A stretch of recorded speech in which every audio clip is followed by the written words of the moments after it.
Hello, my beautiful friends. Welcome. We're going to be looking at the energy surrounding the new moon in Virgo, September the 15th, 2023.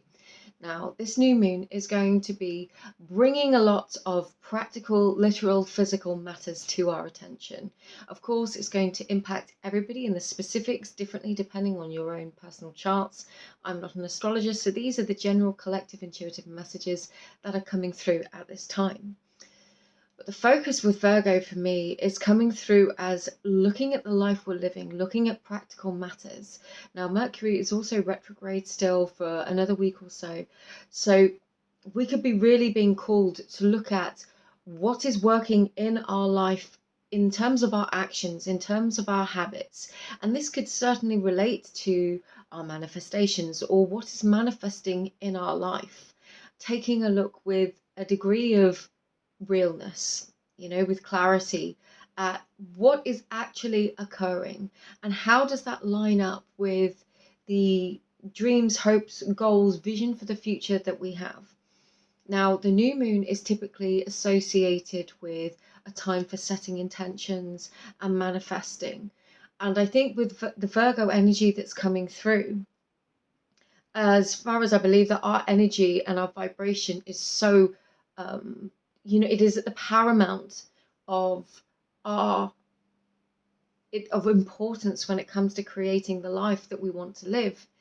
It doesn't negate from the fact that our physical activities, our thoughts, beliefs relating to our physical vessel and experience do have an impact on our experience of life. So vibrationally, we can attract certain experiences from wherever we are. Our actions, the things that we do, our habits, our thought processes influence our vibration also. They will influence where we make choices, particular choices. And our job is to kind of find the marriage of both. There is, for me, times of great change within ourselves, vibration, and with what we're coming into alignment with. And when we reach the point where we're shifting our vibration, when we're coming into alignment with what it is that we seek, what it is that we want to be, what it is that we want to achieve, and you can give that so many different labels as to the mechanics of it. When we get to that point, we can be challenged by some of those past versions of self, the shadow aspects that come up. Perhaps you feel yourself at the point where I really feel like this is happening, I'm on my way, I'm on the right path.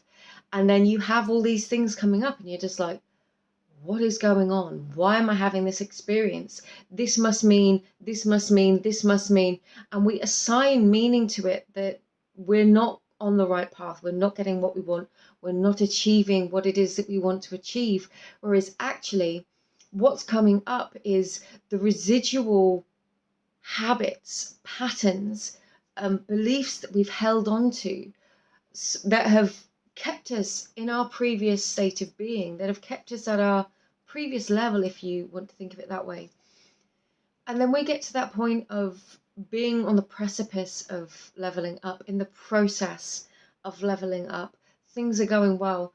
It can be quite common that those beliefs and things come up at that time, experiences, people coming out of the woodwork, and there is no control over whether or not these things happen or whether or not anything seemingly negative happens in our life. The only thing that we can do is choose how we respond to that situation based upon our future version of self, bringing that into our current version of self, deciding, how am I going to respond to this? Maybe you have got a work-related problem, or it seems like a problem, some kind of miscommunication, a challenge, something that you are aware that you need to level up over and through in order to get to that thing that you really want. You have a few choices, and these moments are not there to test us, although we can certainly feel that way. They're coming through to give us the opportunity to test out those new skills, to test out those new beliefs, to put that self into action, to find the place where energy and actions align. And I'm not saying that everybody has to rush out and take actions to achieve their manifestations, but you are still a physical person living a life. And say you want to, achieve your dream physique or dream body or whatever, that's going to require a shift in behavior potentially in order for you to achieve that. I know there are trains of thought that will say that that doesn't need to happen at all, but more often than not, what you will find is as you begin to visualize and believe in that version of self, that dream of self, whatever it might be, you will get ideas, you will get impulses, sort of nudges from the universe. It could be like a whisper in your ear, somebody saying, "Why don't you try this?" Or you just start changing your habits, and then you come into alignment with this thing that you want.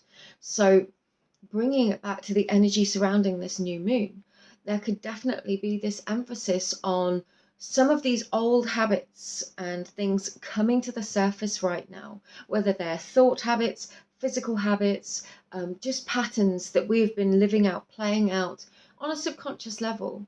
And it's time to shift through some of those, to take back that control, to look at your life and say, okay, well, I can see that this is happening.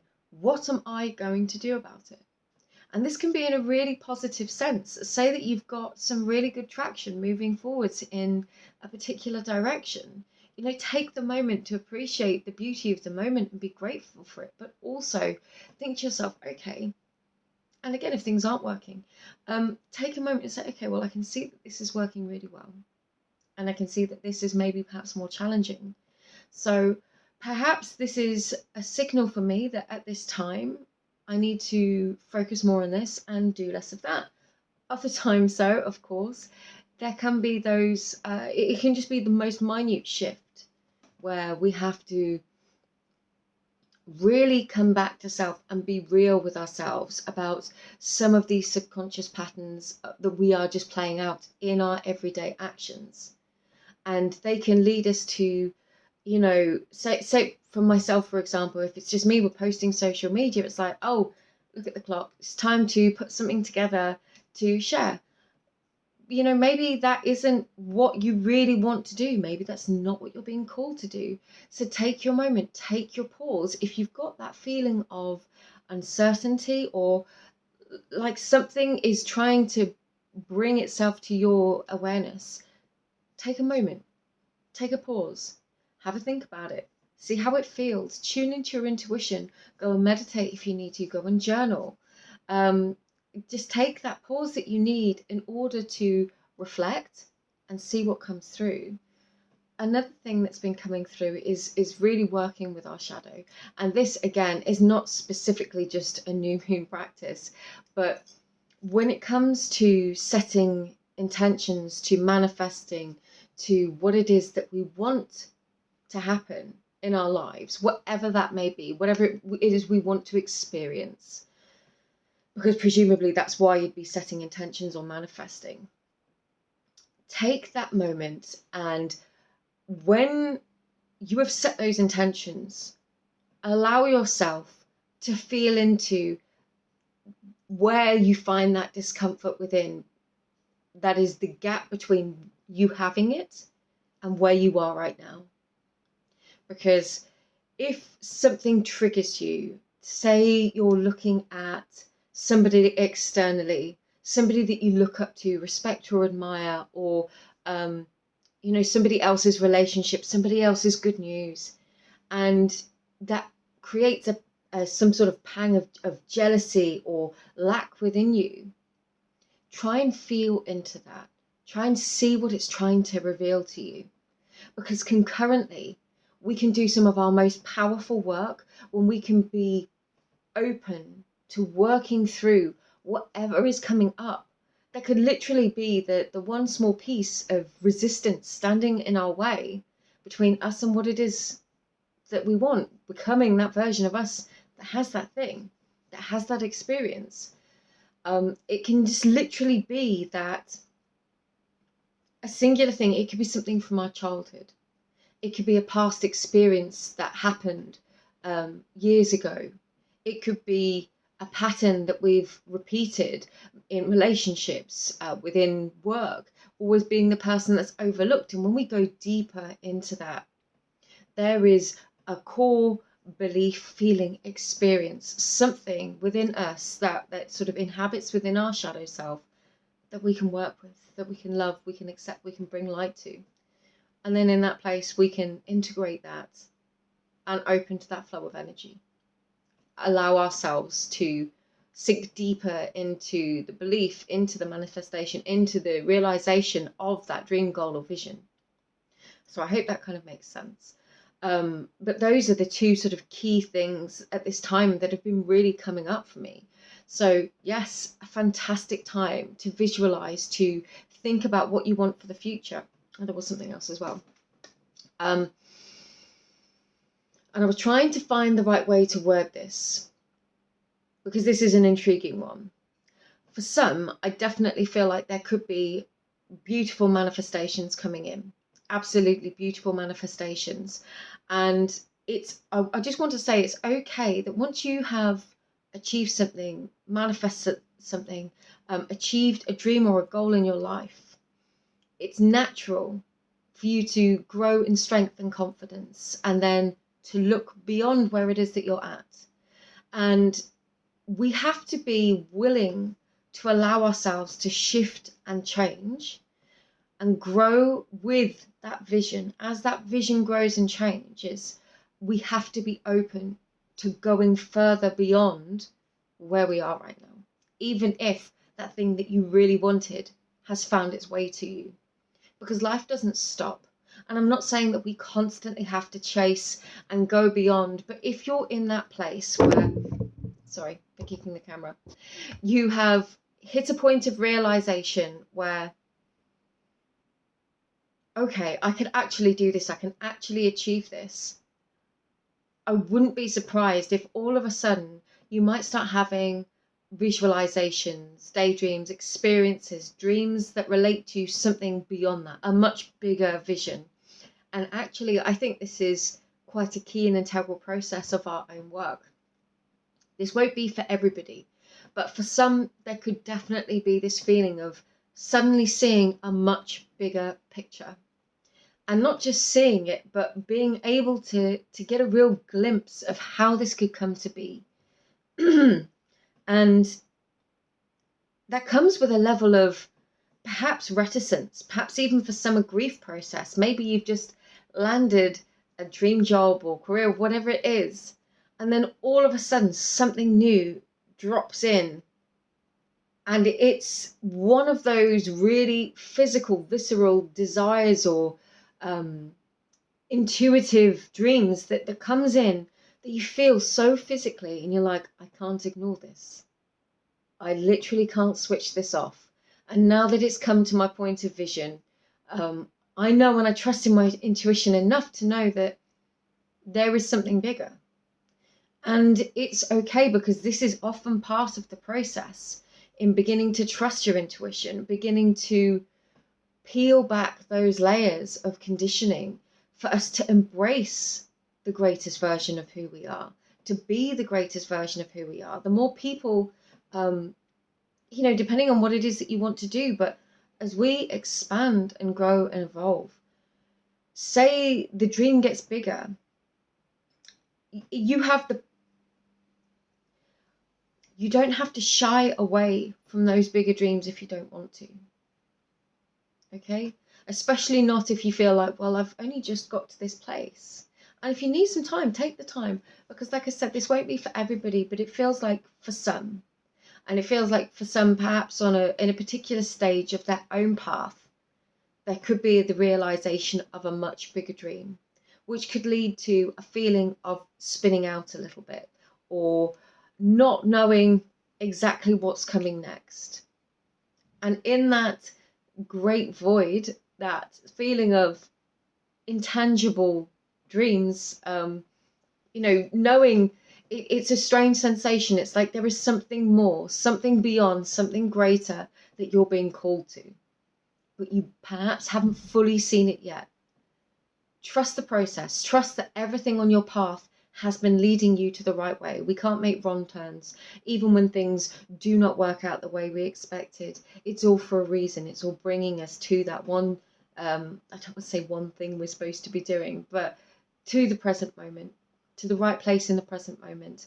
And we have to trust sometimes that, okay, this is where we are. I can suddenly see or feel a new direction, and to trust that.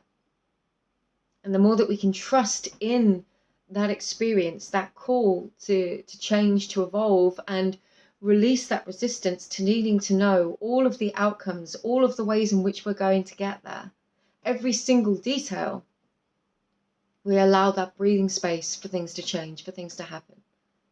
And that feels really important. But like I said, it might not be for everybody, but for whoever that's for, I feel like you'll probably know, because you've probably been feeling that way. Okay, so we're going to do some runes.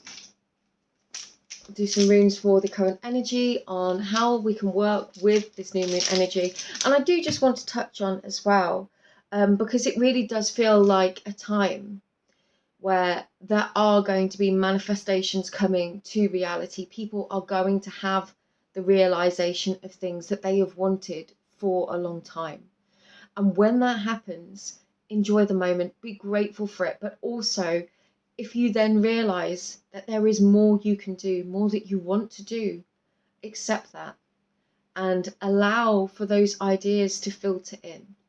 If you don't know exactly what it is yet, that's okay, but allow yourself to enjoy the realization of whatever it is that you've been working towards, either energetically, physically, or both, and see that come in, and let that be an added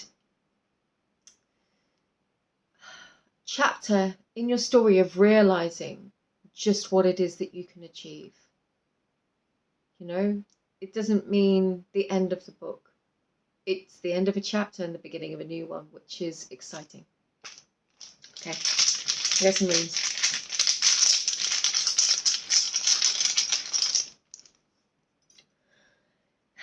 Yera. Naturally, the rune of manifestation, of attainment, of the harvest, of cycles, something coming to a sense of completion. Now, we do have the autumn, the equinox in the Northern Hemisphere next week. So there is definitely a sense of things coming full circle, things coming to that sense of completion. And like I said, when we get to that point of something feeling complete, whether we've achieved it or not, and this is actually a really important point to note, you might suddenly realize that the thing that you wanted, intended for, tried to manifest, whatever it is, isn't for you anymore. You see beyond it. You see another level, another layer of something that you wish to work and integrate into your experience. It's okay to release something without fully having realized it, even, in order to energetically shift to something that feels more aligned with your truest self, your goals, through all the work that we've been doing. Because as we change, so will our dreams, goals, and aspirations. It's okay to conclude a cycle, and like I said, to call a chapter finished, to draw a line under it and say, okay, from this moment on, this is the new chapter, this is the new version of me, this is the new dream that I have, this is the new goal that I have. And it feels very much like a sense of completion, a sense of realization of what has actually happened and where it is that we want to go, and allowing for that to be our guide in terms of where we're going to direct our energy next. You know, life is so precious, and our life force energy is our most sacred force. We only have so much time in this existence, so where do we want to spend that? There could be a call for concluding certain chapters in our lives. For some, like I said in my earlier message, it could mean making some difficult decisions, or decisions that have weighed on us for a very long time, that actually when we make them, we realize were absolutely the right decision, and making that decision was actually the easiest part. But what was difficult was holding on and trying to pretend that we're somebody that we're not, or be in an energy that we know we've outgrown. It's allowing for something to complete in order to begin a fresh cycle, whether that's internally or externally, or both. Probably a mix of both. Let's get another reading.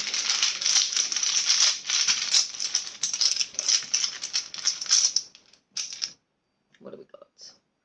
Wunyo in the reverse. Okay, so Wunyo is typically the rune of bliss, of fulfillment, of happiness, of enjoying the good things and the good times in life, and feeling satisfied, and feeling satiated.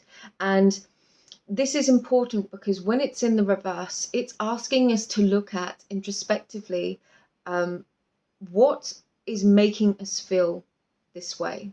What is making us feel the lack or absence of happiness, of the good times, of the good things in our lives? Where do we feel restricted? Where do we feel discomfort, displeasure, disalignment, misalignment? Where do you have those experiences where you are not in your truest, happiest self? And it's asking us to look at that, not just so that we can berate ourselves or beat ourselves up or dwell in that experience, but because, again, with this Virgo energy, there can be simple practical changes that we can make. We can end some habits, we can break some patterns. And I say that, I know that probably sounds flippant, like just break a pattern, but we invest our time, effort and energy into A, recognizing where we have this experience, and B, recognizing what it is that we need to do in order to shift beyond that experience into taking back the power and control in our own lives that we have to be in our best energy, and allow that to be our focus. And not just dwell in the, oh, well, this has happened and there's nothing that I can do about it. That's an important one. We'll get one more. That one, whatever you are. Savilo. The power, courage, and inspiration to make changes. Catalysts, lightning that comes out of the blue. This is the energy of the sun. Now the sun will bring light and illumination to all of the dark places, and it will also cast shadows. So this is asking, where do you need that much needed injection of energy into your life? You might feel a catalyst. There might be an inspiration, a bolt out of the blue that just grabs you and is like, I need to do this thing. I know what it is. I know what I want to focus on. I know what I need to work on. It could be a sudden rush of power, the restoration of senses of self, of restoring your own vital life force. It's called Megin in the non-Germanic tradition. So this is a person's personal power and magic. This is something that we all have within us, our energy. There could be a real coming back to self, a reawakening of a particular vision, goal or dream, something that will bring with it awareness and power to do something, power to make changes, power to believe in different, power to achieve something different, both energetically and physically, marrying both the spiritual and the physical world, the spiritual, emotional, higher self with the physical version of you, the thought space, the mental energy that is the physical force for doing in your life. And I don't like to emphasize too much on the doing alone, because the energetic side of it is so important. However, we can't ignore the other. So I'm going to leave those there. I've got a couple of readings and things filmed that I'm going to be uploading and sharing. I do offer personal readings. Those are available on my website and Etsy only. The links are below. And I do have some new prints that are available in my store, along with all of the other prints and artwork, as well as custom artwork and jewellery and things that I do offer. So I hope you enjoyed this video. If you did, then feel free to like, share, subscribe to see what else I come up with and decide to share. But I hope you enjoyed it. If you've made it to the end, thank you so much for spending your time with me. I do appreciate it more than you will ever know. And I will see you in the next video. Lots of love. Take care. Bye.